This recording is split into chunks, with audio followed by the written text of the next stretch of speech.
Hey guys, in this presentation, we're going to review our offensive patterns and our defensive rotations. We're first going to start when the ball is in zone one here.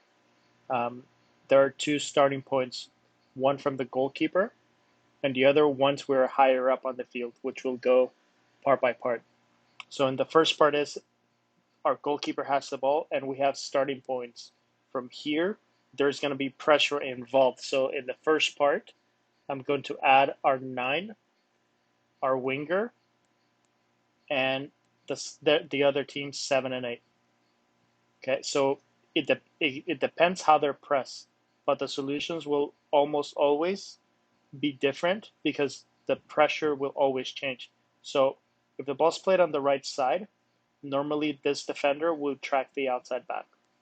Okay, this 9 will put pressure on the ball, and the winger will be tucked in.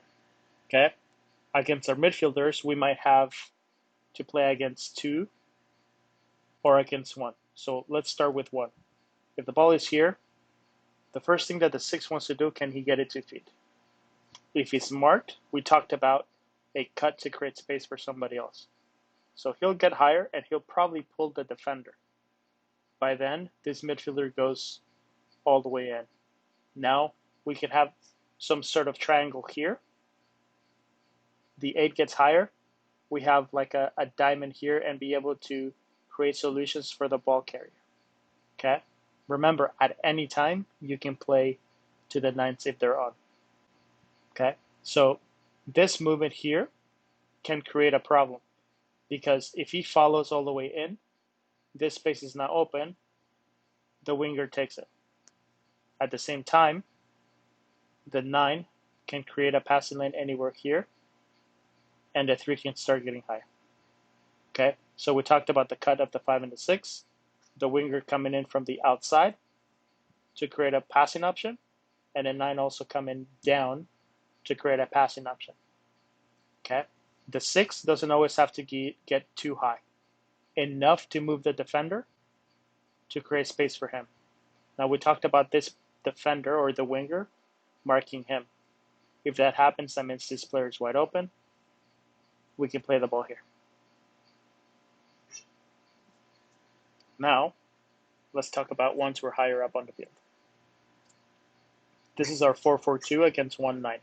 So I'm going to reference that. We're playing against 1-9.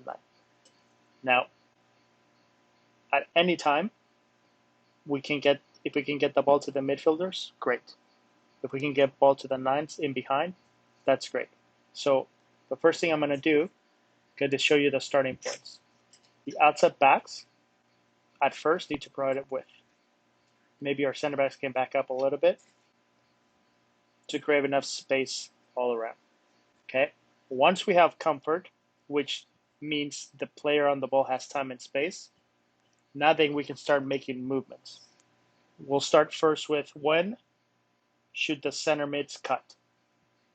Again, if the player closest to the ball, if the midfielder closest to the ball is marked, cut. Okay, you can move this way or up, but the idea is to move the red defender and he comes up to create the space. Okay, same action as in this picture here.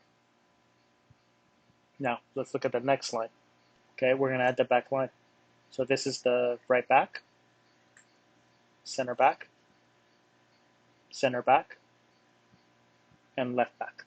Okay, if you notice in this line, it's a 4 against 4. What we want to do is pull players out to play in behind. So the first part is we're going to add the wingers so that we know who we're playing against, as well as the midfield. Today we'll go, they'll have 1 5 and 2 6s or 2 10s. Okay, so if you notice here, these 2 guys are marked. So this is a 2v2. What we want to do here when the ball is here and we have time and space is be able to create an advantage. Okay, we can create advantage in the middle first by bringing 1 player in. If he comes in, we want this player to have 2 references. The first one is, can I pull him back to mark me? The second one is, can I pull him away from the back line to mark me? That's what the winger is looking for. He doesn't come in just to come in. Yes, we want him to create an advantage, but we want him to think about, can I pull this player out? Can I pull him back? Now, once he's in, it's still 1, 2, 3 against 1, 2, 3. So that's where we bring the 9 down. So now we have a numerical advantage. 1, 2, 3, 4 against 1, 2, 3. Perfect. Now, on the left side, the 7 came in to create 2 situations. Pull him out or pull him back. The left back can take this space. The higher he goes depends on how much time and space and where the ball is. So if the ball advances to the 5 line, he can be on the 5 line or slightly higher based on the time and space. If the ball's on the 10 line, he can get higher. Same line or slightly higher. But the idea will be to create a situation where we have 3 on the last line plus 2 that are going to add. Now let's look at the right side. On the right side, we have the winger high and wide. We want him to stay high and wide for 2 reasons. Number 1, to keep this player here. He knows that he might have to press here if the ball goes to the 8. The other situation is this 9 checks down to do 2 or 3 things. The first one is, can he pull this player back to defend him? Can he pull this player here to defend him? Can he pull this player out of the back line to defend him? Okay, now, how can we pass the ball to find a free player here? All of that will depend on what the defenders do. What does the pressure do? Okay, because we can't just play him if he has a man on. We might be able to play him and he bumps back, but it's not always the case.